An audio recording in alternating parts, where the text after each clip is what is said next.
పట్టుబట్టలు ఎందుకు ధరిస్తారో మీకు తెలుసా? మన హిందూ సంప్రదాయం ప్రకారం పెళ్లి మరియు పూజాది కార్యక్రమాలలో మగవారు, ఆడవారు పట్టు వస్త్రాలను ధరిస్తూ ఉంటారు. ఆడవారికి పట్టు వస్త్రాలకు అవినవ భావ సంబంధం ఉంది. పట్టు వస్త్రాలు ఎన్నో రంగుల్లో మరియు ఎన్నో రకాలు మనకు అందుబాటులో ఉన్నాయి. ఈ పట్టు వస్త్రాలు సమాజంలో ఉన్నత స్థితిని, ఐశ్వర్యాన్ని సూచిస్తాయి.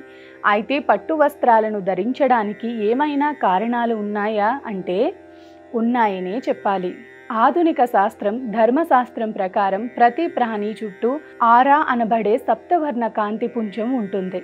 ఇది మన శారీరక, మానసిక పరిస్థితులను బట్టి మారుతూ ఉంటుంది. పట్టు వస్త్రాలను ధరించినప్పుడు ఈ ఆరా ఎంతో కాంతివంతంగా, శక్తివంతంగా చుట్టూ ఉన్న పాజిటివ్ శక్తిని ఆకర్షించి మన శరీరంలో ప్రసరించేలా చేస్తుంది.